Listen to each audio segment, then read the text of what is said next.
5वीं class primary school में पढ़ने के बाद रेखा ने मॉडर्न पब्लिक स्कूल में 6ठी क्लास से एडमिशन लिया था।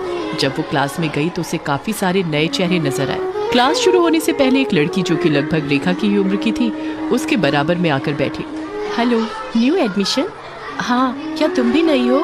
नहीं, मैं फर्स्ट क्लास से यहाँ पढ़ रही हूँ। That's great. क्या नाम है तुम्हारा?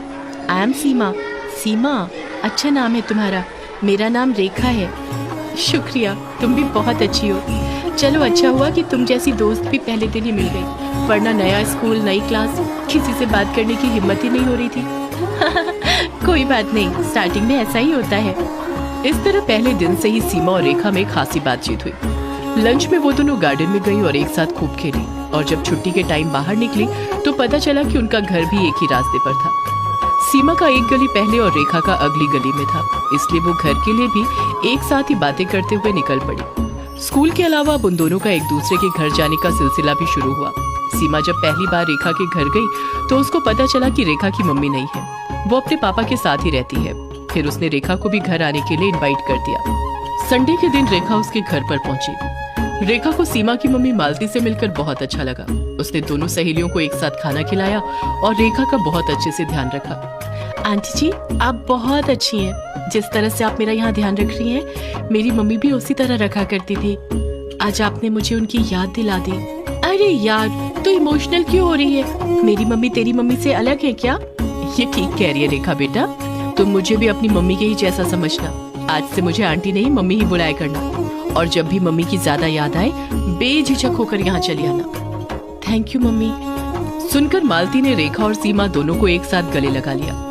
रेखा बहुत ही खुश रहने लगी थी क्योंकि उसको बहन के रूप में सीमा और माँ के रूप में मालती मिल गई थी। दोनों एक दूसरे को सगी बहनों से भी ज्यादा प्यार करने लगी थी। इसी तरह जितने साल बीतते गए उनकी दोस्ती और गहरी होती चली गई। अब दोनों काफी बड़ी हो चुकी थी और 12वीं क्लास के एग्जाम होने वाले थे। तुझसे मिले 7 साल होने को आए।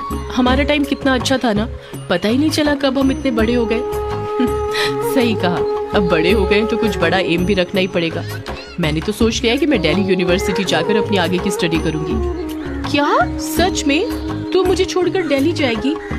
यार, मेरा सपना है, जाना तो पड़ेगा ही ना। वैसे तेरा भी तो कोई सपना होगा, जरा बता तूने क्या सोचा है? मेरी पढ़ाई तो यही ठीक ठाक चल रही है। मेरा सपना है तेरे ही साथ स्टडी कंप्लीट करूं और तुझे दुल्हन बनकर अपनी आंखों के सामने फेरे लेते हुए देखूं।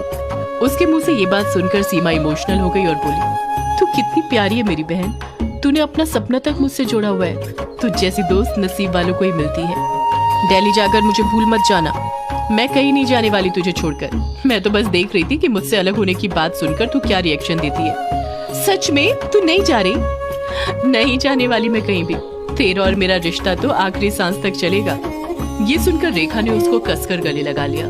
अगले कुछ सालों के बाद दोनों की स्टडी भी कंप्लीट हो गई और उनके घर वाले उनके लिए रिश्ता ढूंढने लगे।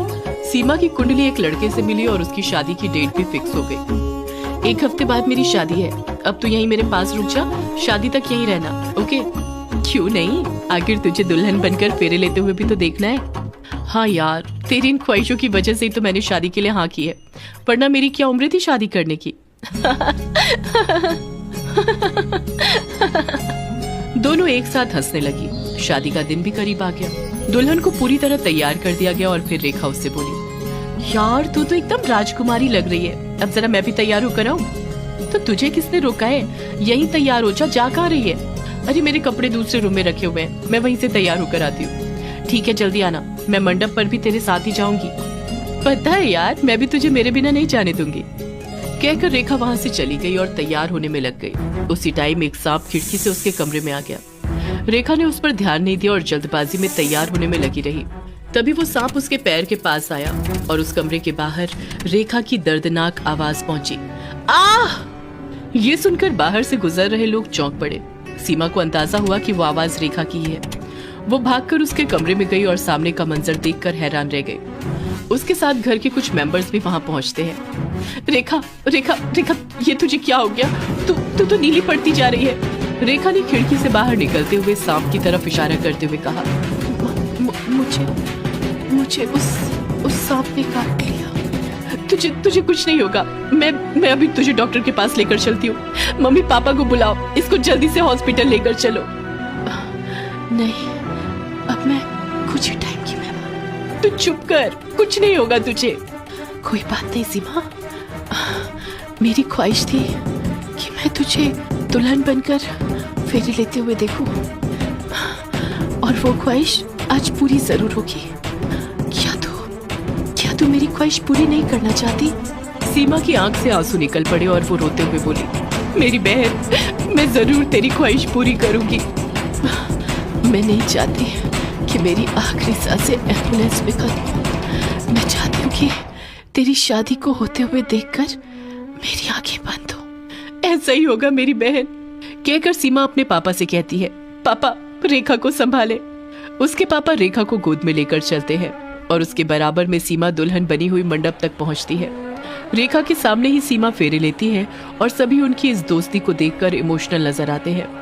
फिर मंगलसूत्र पहनने के तुरंत बाद ही सीमा रेखा से बोलती है, देख रेखा, मेरी शादी हो गई, अब तो तू खुश है ना? हाँ, मैं खुश हूँ। अब बस मरते दम तक तेरे साथ रहूंगी, वही ख्वाहिश रह गई है।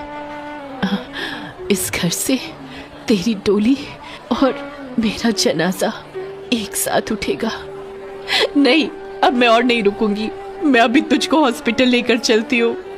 अरे पागल, तूने तो मेरी आखिरी ख्वाहिश भी पूरी कर दी, अब मैं चली भी जाऊं तो मुझे कोई गम नहीं है। इतना कहते ही रेखा पूरी तरह नीली पड़ गई और उसने वहीं दम तोड़ दिया। सीमा ने रोते हुए उसको गले लगा लिया और फिर वही हुआ। सीमा की डोली और रेखा की अर्थी एक साथ उस घर से निकली। जो भी उनको देखता सीमा और रेखा की दोस्ती की मिसाल देता।